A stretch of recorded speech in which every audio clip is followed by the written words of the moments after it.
What's up, everybody? We got some Guns N' Roses news today. So, if you guys watched my videos a couple days ago, there was this billboard that appeared in LA.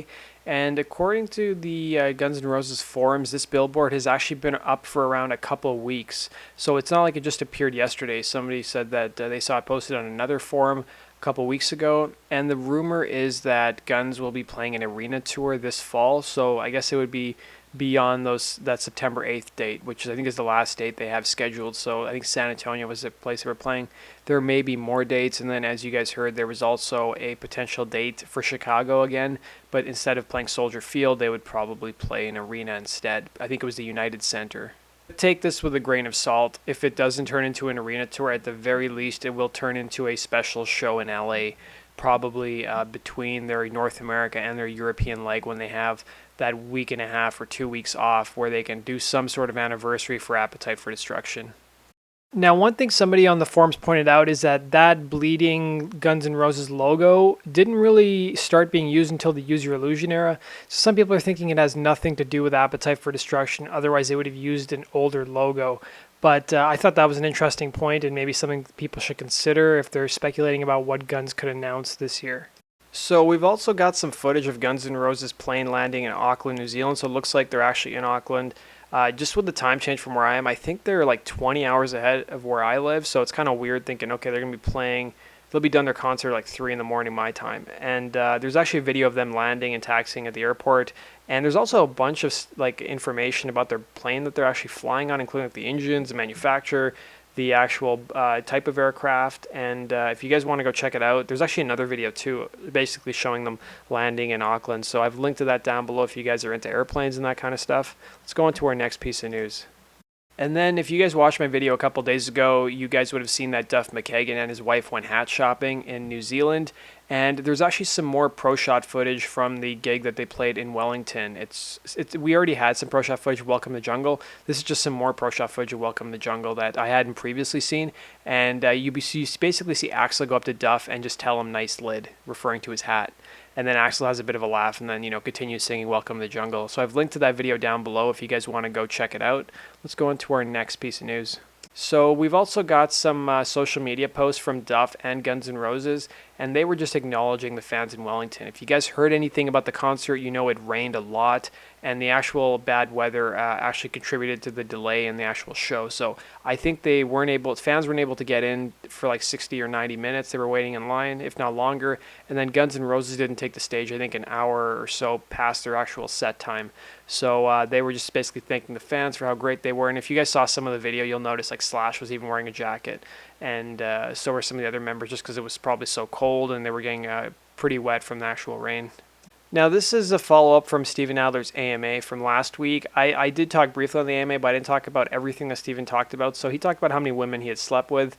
And basically, Stephen said he was in love with every one of them. I think he's claimed he slept with something like 2,000 women while he was on drugs. And basically, he would be a guy who would be done in like 3 to 4 minutes or so.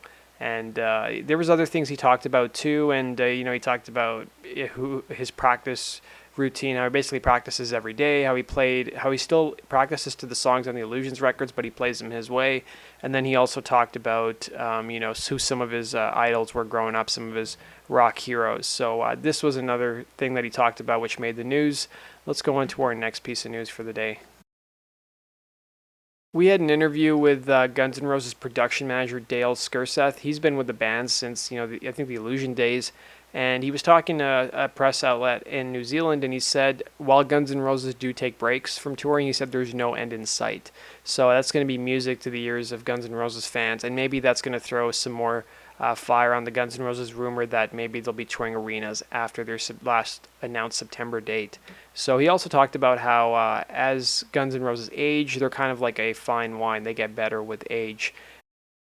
We've also got a new interview with Stephen Adler's mother, Deanna Adler. So she was interviewed by themainledge.com.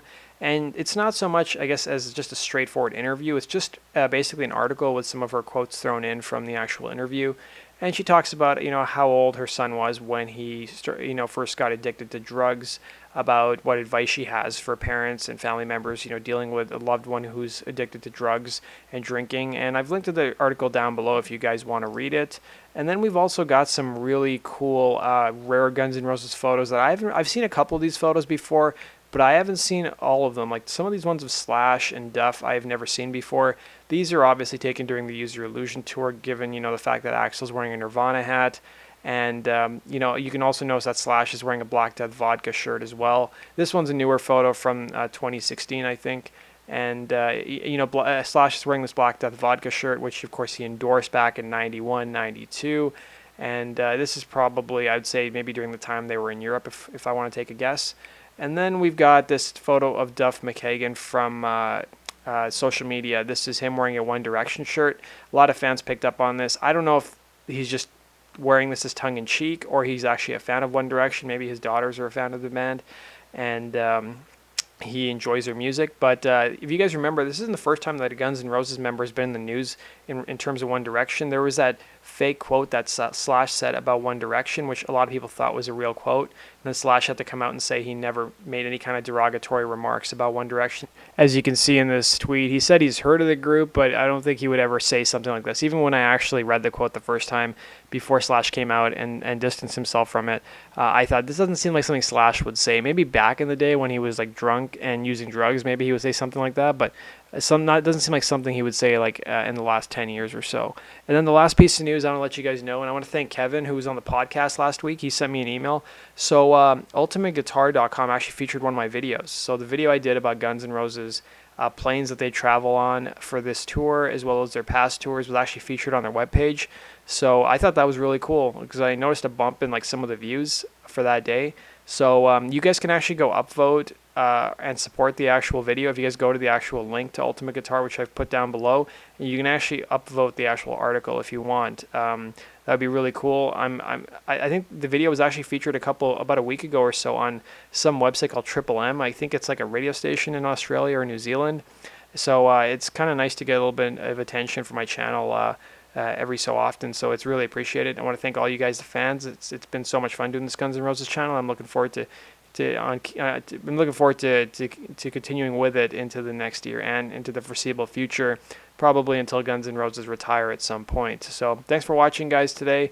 Make sure you subscribe for the latest Guns N' Roses news and all things related to Guns N' Roses, and make sure you follow me on Guns N' Roses Daily on Twitter. I'll follow you guys back. Take care.